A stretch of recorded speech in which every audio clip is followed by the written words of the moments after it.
Now let's turn to the broader markets. Higher this morning, but all the major indices on pace to break a 2-month win streak in December. Joining us now is Jefferies Chief Market Strategist David Zervos and RBC Capital Markets Amy Wu Silverman. Good morning to you both. And David, just quick, maybe on a real top-down level heading into next year, you have the debate over hard landing, soft landing, no landing, and then, of course, what the markets have already digested about what that means and what the Fed is up to. Where do you see the potential for surprise, or what's your general stance on things? You know, I wish I had a really exciting thing to say to you, Mike, but I don't have that much exciting. We're still in a range-bound world. I like this idea that we've kind of set the lows of 35 to 3,600 in the S&P. We did that twice. We did that in June and then again in the fall. And I think we bounced nicely off those. And then I think on the upper levels, you know, we saw what happened in Jackson Hole when we got too frothy. The Fed chair came in and gave us a little bit of a slap over the head. And I expect he would do the same if we rallied back up toward those levels again. So I think there's a lot of reasons why at the bottom things look interesting. Inflation tends to be good for nominal asset valuations and nominal earnings. So that's going to keep us pinned on the bottom. And then on the top, we're just going to have a Fed that really wants to fight inflation and still has a 7 handle on CPI. So they're not giving up anytime soon, and they're not declaring victory anytime soon. For sure. And just to follow on that, David, I mean, a year ago, the remarkable thing in retrospect is, yes, everyone expected the Fed was going to, start tightening, but nobody really foresaw the magnitude of it, right? I mean, I think the market was priced for, I don't know, was it sub 1% Fed funds rate or 2%? And here we are, we're going to get to 5%. So is there anywhere that you see the potential for a similar kind of offsides call in the markets right now?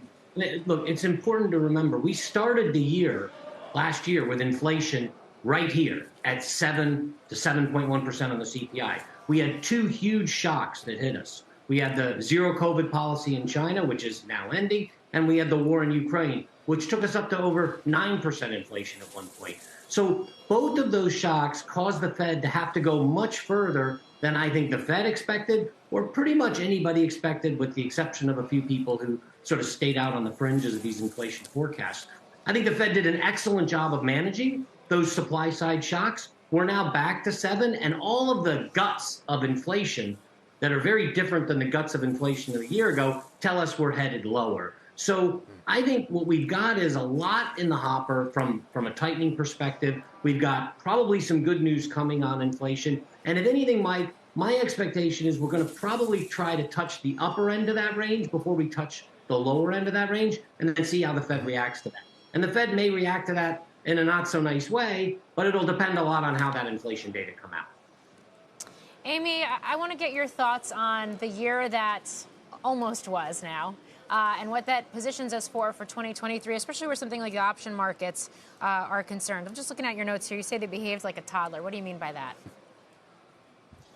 Yeah, they certainly behaved like a toddler from an options perspective, just from the sense that they completely misbehaved. So, one stat I'd like to point out, the S&P drawdown is about 20% year to date.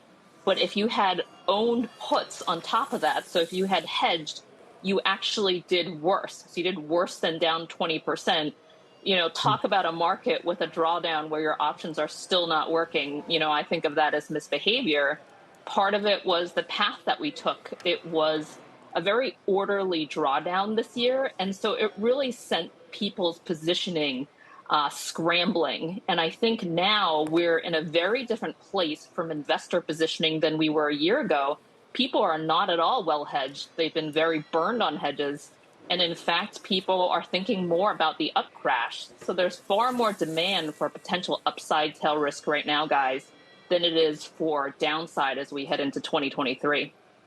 So there's demand for upside tail risk protection. You're saying basically people want to make sure they're exposed to any big rallies that we get, Amy. So what does that mean? I mean, you were taking that as a contrarian signal and that we're going to have some more dramatic downside shocks? Yeah, it's a great question. It's one I'm quite concerned about because Say what you will about the beginning of this point in time last year, but I think it was fairly consensus to believe that the Fed was going to lift off. Now, obviously, we had some debate about where that was going, but, pretty much everyone agreed that the Fed must have lifted off, and that's why they were well hedged.